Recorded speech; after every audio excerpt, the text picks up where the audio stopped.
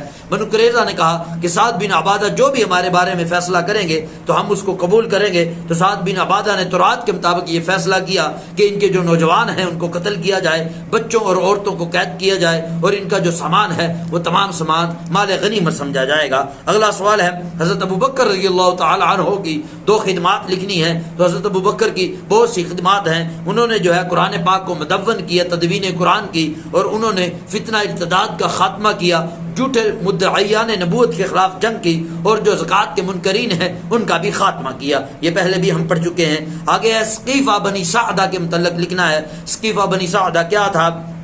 یہ سعد بن عبادہ جو تھے ایک بڑے سردار تھے، یہ خزرج کے قبیلہ خزرج کے انصار میں سے تھے، ٹھیک ہے، یہ ان کے سردار تھے سعد بن عبادہ. ان کے گھر کے ساتھ ایک سائبان تھا جس کو آپ ایک چبوترا سمجھ لیں، یا وہ جو بنا ہوتا ہے عام سایہ دار چیز، ٹھیک ہے. تو یہ ایک سائبان تھا، ٹھیک ہے. سعد بن عبادہ کے گھر کے ساتھ یہ ایک سائبان تھا جو دار المشورہ کہلاتا تھا. یہاں پر لوگ مطلب مشورہ کیا کرتے تھے. تو یہاں پر یہ وہی جگہ تھی جہاں پر صدیق اکبر رضی اللہ تعالی عنہ کو بھی خلیفہ چنا گیا. ٹھیک ہے، دوبارہ دہرا دیتے ہیں، پہلے بھی ہم پڑھ چکے ہیں. ثقیفہ بنی سعدہ، سوال یہ ہے کہ ثقیفہ بنی سعدہ کیا ہے؟ ثقیفہ بنی سعدہ سعد بن عبادہ جو خزرج کے سردار تھے، ان کے گھر کے ساتھ ایک سائبان تھا جو دار المشورہ کا کام دیتا تھا. حضرت صدیق اکبر رضی اللہ تعالی عنہ کی خلافت کا انتخاب بھی یہیں پر ہوا. حضرت ابوبکر رضی اللہ تعالی کو یہیں پر خلیفہ چنا گیا اور یہیں پر ان کی بیعت ہوئی. اگلا سوال ہے، حضرت عمر رضی اللہ تعالی عنہ کی 2 فتوحات بتانی ہے. تو ان کی فتح قادسیہ ہے، فتح مدائن ہے، فتح دمشق ہے، فتح بیت المقدس ہے. بہت سی فتوحات انہوں نے کی ہیں. ٹھیک ہے جی. اگلا سوال ہے، حضرت عثمان نے کس غزوہ میں شرکت نہیں کی؟ اس کی وجہ کیا تھی؟ حضرت عثمان نے غزوہ بدر میں جو ہے شرکت نہیں کی. اس کی وجہ یہ تھی کہ حضرت عثمان کی جو زوجہ تھی، آپ صلی اللہ علیہ وسلم کی بیٹی تھی حضرت رقیہ، وہ بیمار تھی. تو آپ صلی اللہ علیہ وسلم نے حضرت عثمان کو یہ حکم دیا تھا کہ وہ ان کی تیمارداری کریں. اور حضرت عثمان وہ شخصیت تھی، واحد شخصیت تھی جو غزوہ بدر میں شریک تو نہیں ہوئی، لیکن نبی کریم صلی اللہ علیہ وسلم نے ان کو غزوہ بدر میں شریک سمجھا اور مال غنیمت میں سے بھی ان کو حصہ دیا. ٹھیک ہے جی. تو سوال دوبارہ دہرا دیتے ہیں، حضرت عثمان نے کس غزوہ میں شرکت نہیں کی؟ غزوہ بدر میں نہیں کی. وجہ یہ تھی کہ وہ اپنی بیگم جو تھی، ان کی بیوی جو تھی حضرت رقیہ، جو آپ صلی اللہ علیہ وسلم کی بیٹی تھی، ان کی خدمت کر رہے تھے اور آپ کے حکم سے کر رہے تھے. تو اس وجہ سے آپ صلی اللہ علیہ وسلم نے ان کو جو ہے غزوہ بدر میں شریک سمجھا اور ان کو جو ہے مال غنیمت میں حصہ بھی دیا.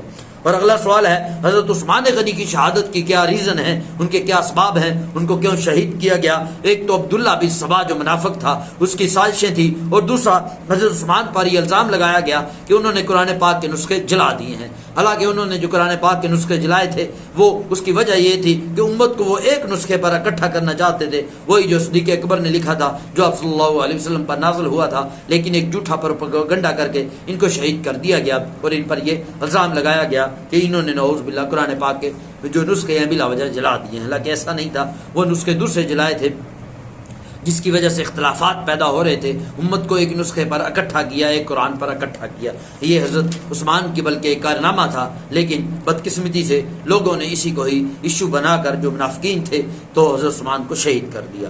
اگلا سوال ہے، کہتا جو تہذیب ہے اس کا لغوی اور اصطلاحی مطلب لکھنا ہے. تہذیب کا جو لغوی مطلب ہوتا ہے وہ ہوتا ہے کاٹ چھانٹ کرنا. تہذیب کا جو لغوی مطلب ہوتا ہے وہ کاٹ چھانٹ کرنا ہوتا ہے، اور تہذیب کا جو اصطلاحی مطلب ہے وہ کسی قوم کے پختہ اور اٹل نظریات ہوتے ہیں جس کی وجہ سے ان کے جو افعال ہیں یا ان کے جو اعمال ہیں وہ وقوع پذیر ہوتے ہیں، وہ جنم لیتے ہیں، وہ ظہور پذیر ہوتے ہیں. ٹھیک ہے جی. بہت آسان ہے. تہذیب کا مطلب ہوتا ہے کاٹ چھانٹ کرنا. تہذیب کا جو اصطلاحی مطلب ہے وہ ہے کسی قوم کے پختہ اور اٹل نظریات ہیں، ان کے جو ہے عقائد ہیں، جس کی وجہ سے ان کے جو اعمال ہیں، ان کے جو افعال ہیں وہ پیدا ہوتے ہیں، وقوع پذیر ہوتے ہیں، جنم لیتے ہیں، ظہور ہوتے ہیں، ٹھیک ہے جی. وہ جو ہے ان کے جو اعمال سرزد ہوتے ہیں، کچھ بھی آپ لکھ سکتے ہیں، ٹھیک ہے جی. تہذیب وہ پختہ، کسی قوم کے وہ پختہ اور اٹل نظریات ہوتے ہیں جن کی وجہ سے جو ان کے اعمال ہیں وہ واقع ہوتے ہیں یا اعمال جو ہیں وہ سرزد ہوتے ہیں. اگلا سوال ہے زکوٰۃ کا لغوی اور اصطلاحی مطلب لکھنا ہے. زکوٰۃ کا لغوی مطلب ہوتا ہے پاک کرنا اور بڑھنا، ٹھیک ہے جی. زکوٰۃ کے جو لغوی معانی ہیں وہ بڑھنے اور جو ہے پاک کرنے کے ہیں، اور زکوٰۃ کا جو اصطلاحی مطلب ہے وہ ہے ہر صاحب نصاب پر جو ہے سال گزرنے کے بعد جو ہے اس کے مال پر 2.5% زکوٰۃ لازم ہوتی ہے، ٹھیک ہے جی. جو صاحب نصاب ہے، صاحب نصاب وہ ہوتا ہے جس کے پاس 52.5 تولے چاندی یا 7.5 تولے سونا، یہ اس کے مقدار میں کوئی نقدی رقم ہو، پیسے وغیرہ ہوں، تو اس پر اگر سال بھی گزر جائے تو صاحب نصاب پر جو ہے سال گزرنے کے بعد جتنا بھی مال ہے اس پر 2.5% زکوٰۃ لازم ہوتی ہے جو مصارف زکوٰۃ کو دی جاتی ہے. مصارف زکوٰۃ جو ہیں وہ 8 ہیں، آپ نے پہلے پڑھ چکے ہیں، جن میں وہ ہیں مساکین بھی ہیں، مسافر بھی ہے، اور ٹھیک ہے اس کے علاوہ جو ہے فقیر بھی ہے، اس طرح جو ہے زکوٰۃ اکٹھی کرنے والا بھی ہے، تو اور مقروض بھی ہے، اور گردن کو چھڑانا جو ہے غلام کو آزاد کرنا اس کے لیے بھی ہے. تو اس طرح جو مصارف زکوٰۃ ہیں ان کو یہ دی جاتی ہے. بس آپ اتنا ہی لکھ دیں کہ زکوٰۃ جو ہے سال میں ایک مرتبہ ہر صاحب نصاب پر فرض ہوتی ہے جو اس کے مال میں سے 2.5% ادا کی جاتی ہے، ٹھیک ہے. اور آگے اگر لکھنا چاہیں تو لکھ دیں یہ مصارف جو زکوٰۃ ہیں ان پر خرچ کی جاتی ہے، ان کو دی جاتی ہے، ٹھیک ہے جی. آگے ہے جی صلاۃ وسطیٰ سے مراد کون سی نماز ہے؟ صلاۃ وسطیٰ سے مراد جو ہے وہ عصر کی نماز ہے. وسطیٰ کہتے ہیں درمیانی نماز کو، صلاۃ نماز کو کہتے ہیں، وسطیٰ درمیان کو کہتے ہیں. صلاۃ الوسطیٰ سے مراد عصر کی نماز ہے کیونکہ یہ درمیان میں آتی ہے، 2 نمازیں پہلے ہیں، 2 اس کے بعد ہیں. اگلا سوال ہے کہتا عدل کے فوائد لکھنے ہیں. عدل سے کیا ہوتا ہے؟ ایک تو معاشرے میں بد امنی ختم ہو جاتی ہے، معاشرے میں امن و امان قائم ہو جاتا ہے، معاشرہ جو ہے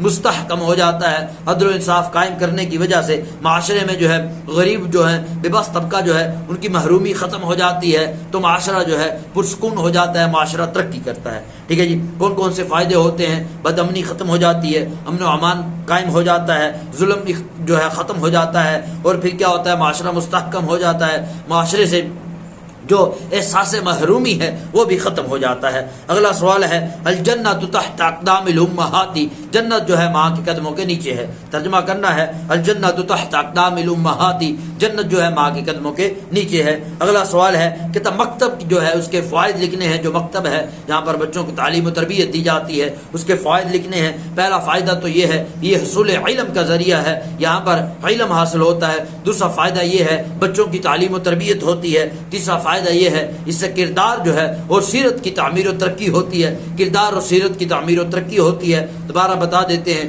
علم حاصل ہوتا ہے، تعلیم و تربیت ہوتی ہے، کردار اور سیرت کی جو ہے تعمیر و ترقی ہوتی ہے. اگلا ہے جو مسجد ہے اس کے 2 معاشرتی فوائد لکھنے ہیں. معاشرے کے اعتبار سے مسجد کے کون کون سے فوائد ہیں تو وہ پڑھتے ہیں.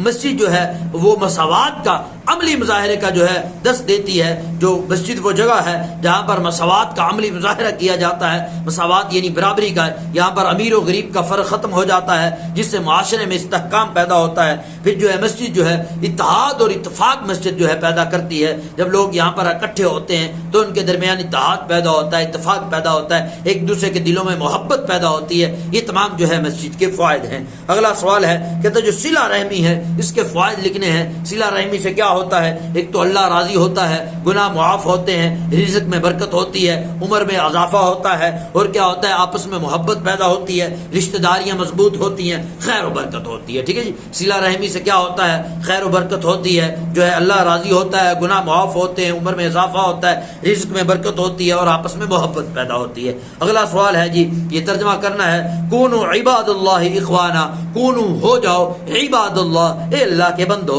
اخوانا بھائی بھائی ہو جاؤ. کونوا عباد اللہ اخوانا اے اللہ کے بندو بھائی بھائی ہو جاؤ. آگے ہے جی آیت کا ترجمہ ہے، بلکہ سوال یہ ہے کہ آیت لکھنی ہے جہاد کی اہمیت پر ایک آیت لکھنی ہے اور اس کا ترجمہ کرنا ہے۔ آیت یہ ہے وجاہدوا فی اللہ حق جہادہ وجاہدوا فی اللہ حق جہادہ وجاہدوا فی اللہ حق جہادہ، اللہ کے راستے میں جہاد کرو جس طرح کے جہاد کرنے کا حق ہے، اللہ کے راستے میں جہاد کرو جس طرح کے جہاد کرنے کا حق ہے۔ اگلا سوال ہے، کہتے ہیں حضرت ختیجہ جو ہیں ان کی سیرت پر، ان کے کردار پر اور ان کا جو ہے مختصر تعارف لکھنا ہے۔ تو جواب پڑھتے ہیں حضرت ختیجہ جو تھی وہ مکہ کی ایک مالدار، معزز اور اعلیٰ خاندان سے تعلق رکھنے والی خاتون تھی، ٹھیک ہے۔ حضرت ختیجہ کون تھی؟ ایک معزز تھی اور ایک جو ہے مالدار بھی تھی اور ایک اعلی نسب کی، اعلیٰ نسب سے تعلق رکھنے والی خاتون تھی، ٹھیک ہے۔ اور جو ہے یہ ایک بہت بڑی تاجر تھی، خود تو نہیں کرتی تھی، مطلب جو ہے پیسہ دیتی تھی اور ان کے ذریعے، جس آپ صلی اللہ علیہ وسلم نے بھی حضرت ختیجہ کے لیے تجارت کا سفر کیا اور یہ قریش سے تعلق رکھتی تھی اور آپ صلی اللہ علیہ وسلم کی یہ پہلی زوجہ تھی اور جو ہے آپ صلی اللہ علیہ وسلم کی جتنی بھی اولاد ہے وہ حضرت ختیجہ سے ہے۔ دوبارہ دہرا دیتے ہیں، سوال یہ تھا حضرت ختیجہ کا تعارف لکھنا ہے۔ یہ جو ہے ایک بڑی معزز اور جو ہے بڑی مالدار اور بڑی جو ہے اعلیٰ نسب والی خاتون تھی، یہ قریش سے تعلق رکھتی تھی۔ آپ صلی اللہ علیہ وسلم کا پہلا نکاح انہی سے ہوا، آپ نے ان کی زندگی میں کسی اور خاتون سے نکاح نہیں کیا اور جو ہے یہ آپ صلی اللہ علیہ وسلم کی جتنی بھی اولاد تھی وہ حضرت ختیجہ سے ہی تھی۔ اگلا سوال ہے جی، کہتے ہیں پہلی اسلامی ریاست کب اور کہاں قائم ہوئی؟ پہلی اسلامی ریاست مدینہ میں قائم ہوئی، ہجرت کے فوراً بعد جو ہے پہلی اسلامی ریاست ہجرت کے بعد مدینہ میں قائم ہوئی۔ اگلا سوال ہے جی، کہتے ہیں سراقہ کا کردار لکھنا ہے ہجرت مدینہ میں سراقہ کا کیا کردار ہے؟ تو وہ لکھنا ہے۔ تو جواب پڑھتے ہیں جب نبی کریم صلی اللہ علیہ وسلم نے ہجرت کی تو جو قریش تھے انہوں نے اعلان کیا جو شخص بھی آپ صلی اللہ علیہ وسلم کو پکڑ کر گرفتار کر کے لائے گا اس کو 100 اونٹ دیے جائیں گے۔ تو سراقہ نے آپ صلی اللہ علیہ وسلم کا تعاقب کیا، 5 دن کے تعاقب کرنے کے بعد، پیچھا کرنے کے بعد وہ آپ صلی اللہ علیہ وسلم کے قریب پہنچا تو اس کے جو پاؤں تھے، اس کے گھوڑے کے جو پاؤں تھے وہ زمین میں دس گئے۔ تو اس نے بارہا کوشش کی لیکن وہ اس کے پاؤں بار بار دس جاتے۔ پھر اس نے آپ صلی اللہ علیہ وسلم سے معافی مانگی تو آپ صلی اللہ علیہ وسلم نے تحریر طور پر اس کو جو ہے معافی نامہ لکھوایا، ٹھیک ہے جی۔ دوبارہ پڑھتے ہیں، سوال یہ تھا ہجرت مدینہ میں سراقہ کا کیا کردار تھا؟ تو جواب پڑھتے ہیں قریش نے یہ اعلان کیا تھا جو شخص بھی نبی کریم صلی اللہ علیہ وسلم کو گرفتار کر کے لائے گا اس کو 100 اونٹ ملیں گے۔ تو سراقہ نے آپ صلی اللہ علیہ وسلم کا پیچھا کیا اور 5 دن کے تعاقب کے بعد، پیچھا کرنے کے بعد جب وہ آپ صلی اللہ علیہ وسلم کے قریب پہنچا تو اس کے جو گھوڑے کے پاؤں تھے وہ زمین میں دس گئے اور اس نے بار بار کوشش کی کہ وہ نکال کر آپ صلی اللہ علیہ وسلم تک پہنچے لیکن وہ ایسا نہیں کر سکا۔ پھر اس نے آپ صلی اللہ علیہ وسلم سے معافی مانگی اور آپ نے اس کو تحریری طور پر معافی نامہ لکھوایا، ٹھیک ہے جی۔ اگلا سوال ہے جی، جو غیر عرب مسلمان ہیں، صحابی ہیں، ان کے نام لکھنے ہیں۔ غیر عرب ہیں یعنی عرب سے تعلق نہیں رکھتے لیکن صحابی رسول ہیں، غلام ہیں، ان کے نام لکھنے ہیں۔ ان میں ایک حضرت بلال رضی اللہ تعالی عنہ ہیں اور دوسرے سلمان فارسی ہیں اور صہیب رومی ہیں۔ یہ تینوں جو ہیں یہ غلام بھی ہیں اور اس کے علاوہ غیر عرب بھی ہیں، عرب سے نہیں ہیں، اور صحابی رسول بھی ہیں۔ کون کون ہیں جی؟ حضرت بلال ہیں، حضرت صہیب رومی ہیں، حضرت جو ہے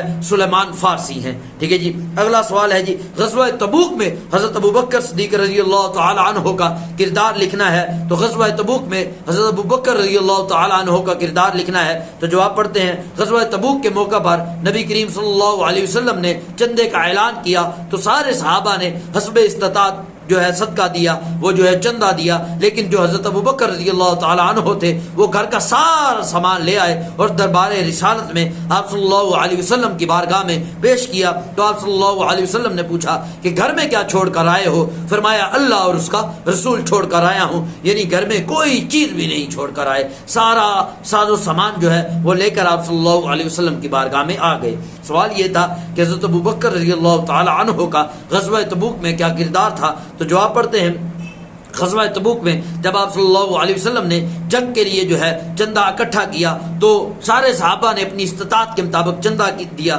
لیکن حضرت ابوبکر رضی اللہ تعالی عنہ وہ واحد شخصیت تھی، انہوں نے گھر کا جتنا بھی ساز و سامان تھا وہ لا کر آپ صلی اللہ علیہ وسلم کو پیش کر دیا۔ تو نبی کریم صلی اللہ علیہ وسلم نے ان سے پوچھا کہ گھر میں کیا چھوڑ کر آئے ہو؟ فرمایا اللہ اور اس کا رسول چھوڑ کر آیا ہوں۔ اگلا سوال ہے، حضرت عمر نے جو محکمے قائم کیے ان میں سے 4 محکموں کے نام لکھنے ہیں۔ انہوں نے پولیس کا محکمہ قائم کیا، جیل خانہ جات کا محکمہ قائم کیا، ڈاک کا محکمہ قائم کیا. اس کے علاوہ بیت المال کا جو فنڈ ہوتا ہے جس سے ملک کا نظم و نسق چلتا ہے، جس کو آپ کہہ سکتے ہیں خزانہ، ٹھیک ہے، ملک کا جو خزانہ ہوتا ہے اس کا محکمہ انہوں نے قائم کیا. ٹھیک ہے، انہوں نے جو ہے فوج کا باقاعدہ منظم طور پر فوج کو جو ہے منظم کیا اور اس کا محکمہ قائم کیا. دوبارہ دہرا دیتے ہیں، انہوں نے جیل خانہ جات کا جو محکمہ ہے وہ قائم کیا، پولیس کا محکمہ قائم کیا، جو ہے آرمی کو جو ہے فوج کو منظم کیا، اس کا محکمہ جو ہے قائم کیا، اور ڈاک کا محکمہ قائم کیا، بیت المال کا جو محکمہ ہے وہ بھی قائم کیا. اگلا سوال ہے، حضرت عمر نے جو اصطلاحات کی وہ ان اصطلاحات کو لکھنا ہے تو کون کون سی انہوں نے اصطلاحات کی؟ سب سے پہلے انہوں نے جو فوج ہے، جو ہے عسکری جس کو کہتے ہیں، عسکری اصطلاحات کی، فوج میں بہت سی اصطلاحات کی، تو یہ انہوں نے کام کیا. اور اس کے علاوہ جو ہے قاضی جو ہے امانت دار رہے، ان کی امانت داری کو برقرار رکھنے کے لیے انہوں نے بہت سے اقدامات کیے. اور اس کے علاوہ انہوں نے یہ بھی اقدامات کیے، جو بھی وہ سرکاری بندہ جو مقرر کرتے، کسی آدمی کو سرکار میں بھرتی کرتے، حکومت کا جو ہے حصہ بناتے، کہیں کا گورنر مقرر کرتے یا کوئی بھی سرکاری عہدہ دیتے، اس کی جو جائیداد تھی اس کو لکھا جاتا تھا. جب وہ اپنے عہدے سے فارغ ہوتا تو اس کی جائیداد کو دیکھا جاتا تھا، اگر اس میں غیر معمولی اضافہ ہو جاتا تو اس کی جو جائیداد اس نے غیر معمولی اضافہ کیا ہے اس کو بھی ضبط کیا جاتا، اور اس کے ساتھ ساتھ جو اس کی اصل جائیداد ہوتی تھی اس کو بھی سزا کے طور پر ضبط کر لیا جاتا تھا. تو یہ حضرت عمر نے اصطلاحات کی. دوبارہ بتا دیتے ہیں، عسکری اصطلاحات کی، یعنی فوج میں اصطلاحات کی، بہت زیادہ فوج کو جو ہے منظم کیا اور اس کے اندر اصطلاحات کی. اور اس کے علاوہ جو ہے انہوں نے قاضیوں کو جو ہے امانت دار رکھنے کے لیے جو ہے جو عدالت کا محکمہ ہے اس میں بہت سی اصطلاحات کی. پھر اس کے علاوہ جب بھی کوئی بندہ جو ہے اس کو بھرتی کیا جاتا، جو ہے سرکاری عہدہ دیا جاتا، اس کے جو مال و دولت ہے، اس کی جائیداد ہے، اس کا سارا حساب کتاب کیا جاتا، اس کو لکھا جاتا. اگر اس کے فارغ ہونے کے بعد عہدے سے اس میں غیر معمولی اضافہ ہو جاتا تو اس کی اصل جائیداد بھی ضبط کر لی جاتی اور جو اضافہ ہوتا تھا اس کو بھی ضبط کر لیا جاتا تھا. تو سخت سزا دی جاتی جب بھی کوئی بندہ جو ہے کوئی بھی کرپشن کرتا، جو ہے امانت میں خیانت کرتا. اگلا سوال ہے، حضرت علی رضی اللہ تعالی عنہ کی سخاوت کی کوئی مثال دینی ہے، کوئی واقعہ لکھنا ہے. تو جواب پڑھتے ہیں، حضرت علی جو تھے سخاوت کی اعلیٰ مثال تھے. ایک مرتبہ حضرت علی رضی اللہ تعالی عنہ روزہ کھولنے لگے. روزے کے وقت ایک بندے نے سوال کیا، سائل نے جو ہے فقیر مانگنے والا، اس نے سوال کیا تو حضرت علی کے پاس جو کچھ بھی کھانے کے لیے تھا سب اس کو دے دیا، صرف ایک کھجور کے ساتھ اور پانی کے ساتھ اپنا روزہ افطار کیا. ٹھیک ہے جی. سوال یہ تھا حضرت علی کی جو ہے سخاوت کا واقعہ لکھنا ہے. تو حضرت علی جو تھے سخاوت کی اعلیٰ مثال تھے، بہت بڑے سخی انسان تھے. ایک مرتبہ آپ روزہ افطار کرنے لگے تو ایک سائل نے سوال کیا تو حضرت علی کے پاس جتنا بھی جو سامان تھا سب اس کو جو ہے صدقہ کر دیا اور خود صرف ایک کھجور اور جو ہے پانی کے ساتھ روزہ افطار کیا. اگلا سوال ہے، حضرت حذیفہ بن یمان پر جو ہے مختصر تعارف لکھنا ہے. حضرت حذیفہ بن یمان جو ہے ان کا تعارف لکھنا ہے. تو جواب پڑھتے ہیں، جو حضرت حذیفہ ہیں ان کا جو مکمل نام ہے وہ حذیفہ بن مسل بن جابر ہے. حذیفہ بن مسل بن جابر، حذیفہ بن مسل بن جابر، حذیفہ بن مسل بن جابر، یہ ان کا نام ہے. اور ان کی جو کنیت ہے وہ عبداللہ ہے. ان کی کنیت عبداللہ ہے. یہ آپ صلی اللہ علیہ وسلم کے رازدان کے طور پر جانے جاتے ہیں. یہ آپ صلی اللہ علیہ وسلم کے راز جو ہوتے تھے وہ انہی کے پاس ہوتے تھے. یہ آپ صلی اللہ علیہ وسلم کے رازدان تھے. ان کے والد بھی مسلمان تھے اور ان کی والدہ بھی مسلمان تھی. یہ ان کو جو ہے بہت بڑا شرف حاصل تھا. تو اس کے علاوہ ان کو ایک اور شرف بھی حاصل تھا، یہ مہاجرین میں بھی شمار ہوتے تھے اور انصار میں بھی شمار ہوتے تھے. انہوں نے ہجرت بھی کی اسلام کے لیے، اور اس کے علاوہ جو انصار تھے، نصرت کرنے والے تھے، ان میں بھی یہ شریک رہے. انہوں نے آنے والے مہاجرین کی بھی نصرت کی، مدد کی، اور انہوں نے اپنے لیے جو ہے انصار کو ہی پسند کیا، یعنی جو مہاجرین ہیں ان کی مدد کرنے کو پسند کیا. ٹھیک ہے. دوبارہ دہرا دیتے ہیں، سوال یہ تھا حضرت حذیفہ بن یمان کا تعارف لکھنا ہے. ان کا جو نام ہے وہ اصل جو ان کا نام ہے وہ ہے حذیفہ بن مسل میم سین لام مسل بن جو ہے جابر ہے. اور ان کی جو کنیت ہے وہ عبداللہ ہے. اور ان کے جو والد ہیں والدہ ہیں دونوں مسلمان تھے، اور یہ آپ صلی اللہ علیہ وسلم کے رازدان تھے. یہ ان کی جو ہے بہت بڑا ان کو شرف حاصل تھا. آپ صلی اللہ علیہ وسلم کے جو راز تھے انہی کو معلوم ہوتے تھے. اور ان کے علاوہ ان کی جو بہت بڑی خوبی تھی، یہ مہاجرین میں بھی شامل ہوتے ہیں اور انصار میں بھی شامل ہوتے ہیں. انہوں نے جو ہے اپنے لیے جو لقب پسند کیا وہ انصار ہونے کو پسند کیا، یعنی کہ مہاجرین کی مدد کرنے کو انہوں نے پسند کیا. یقیناً جتنے کوشچن آنسر پڑھائے ہیں آپ کو یاد ہو گئے ہوں گے, سمجھ آگے ہوں گے. اگر اس ویڈیو سے آپ کو فائدہ ہوا ہے, اس ویڈیو کو اپنے باقی دوستوں تک بھی شیئر کریں تاکہ ان کو بھی یہ کوشچن آنسر یاد کرنے میں آسانی ہو. میرے جو باقی لیکچر ہیں اردو کے, انگلش کے, اسلامیات کے, ترجمۃ القرآن کے, ان تمام کی پلے لسٹ موجود ہے. بعض کا اسٹوڈنٹ کو لیکچر فائنڈ کرنے میں دقت ہوتی ہے, مشکل ہوتی ہے, آپ میری پلے لسٹ پہ چلے جائیں, وہاں پر کلاس کا نام بھی مینشن ہے, سبجیکٹ کا نام بھی مینشن ہے. جو پلے لسٹ بھی اوپن کریں گے تمام لیکچر ایک سیکوینس میں, ایک ترتیب میں آ جائیں گے. ان سے خود بھی فائدہ اٹھائیں اور اپنے دوستوں کی بھی رہنمائی کریں. اور سکرین پر آپ کو جو کوشچن آنسر نظر آ رہے ہیں, بعض پر ریڈ پینسل سے کراس لگا ہوا ہے, اس کا یہ مطلب نہیں ہے یہ امپورٹنٹ نہیں ہے, بلکہ یہ بھی اسی طرح امپورٹنٹ ہے, اہم ہے جس طرح باقی کوشچن آنسر ہیں. لیکن کراس اس لیے لگا ہوا ہے, یہ میں پچھلے لیکچر میں پڑھا چکا ہوں. اس لیکچر میں وہی کوشچن آنسر پڑھائے ہیں جن پر کراس نہیں لگا ہوا, تو اس لیے اس سے جو ہے دھوکہ نہ کھائیں. تو باقی ویڈیو سننے کا بہت شکریہ, اپنا بہت سا خیال رکھیں. اللہ حافظ.